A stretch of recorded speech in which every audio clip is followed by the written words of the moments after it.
Hey guys, it's John from Seattle Coffee Gear here, and today I have the Baratza Forte, the BG model from them, and we're just going to do a quick updated review of this grinder.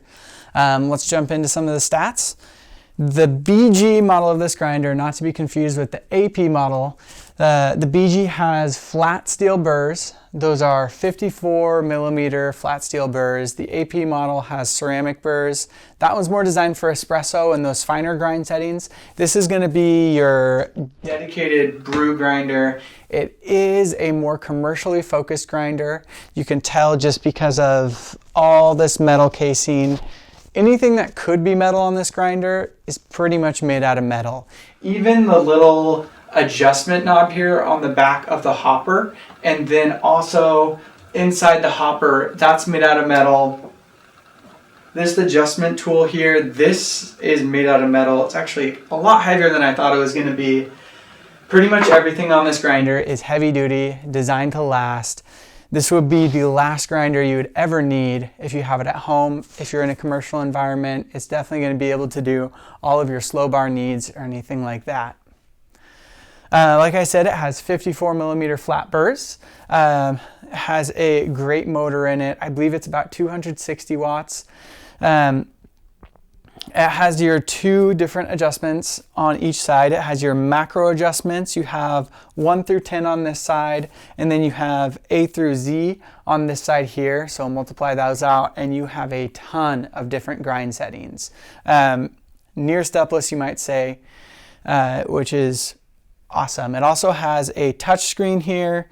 We'll talk about that a little bit later. I have it unplugged because we're actually going to take it apart, and I'm going to show you guys some of the insides of it. All right.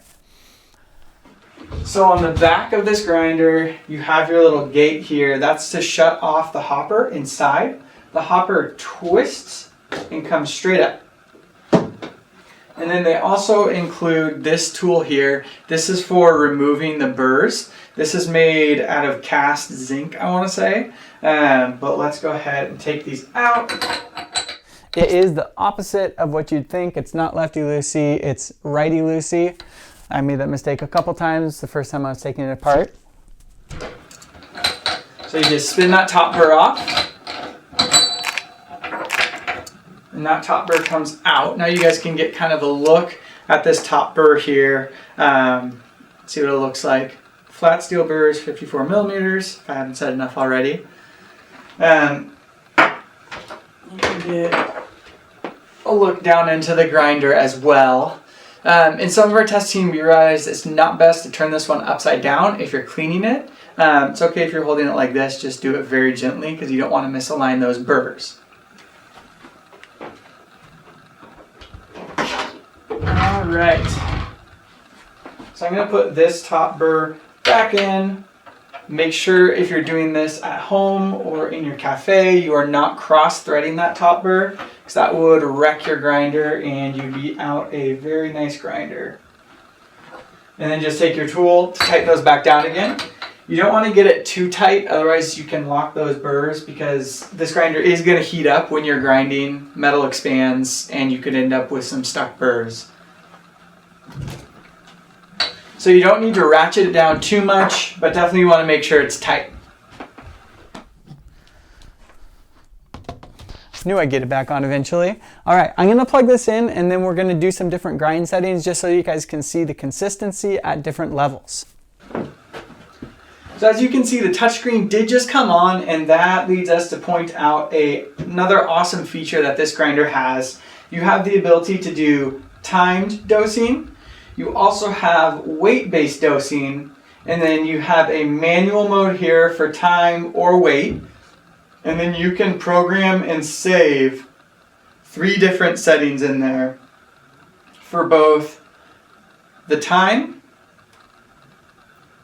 and the weight. So you can do it either way. In the lower end model of this, the Vario, it comes in a version without the wane and with the wane. This is only available in that weight-based version. If you had the AP model and you took this out and put that portafilter holder in there, it kind of goes around this little scale here. and so the portafilter holder does not do weight-based dosing.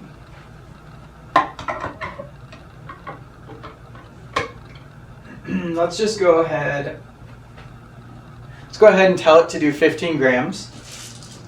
So I have this set kind of in the middle, and make sure that is tared out. And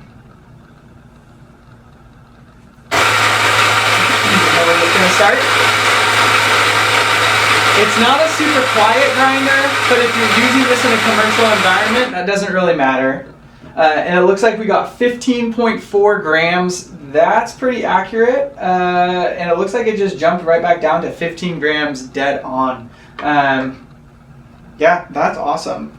Why don't I go ahead and do a couple different grind settings and then you guys can see how those look.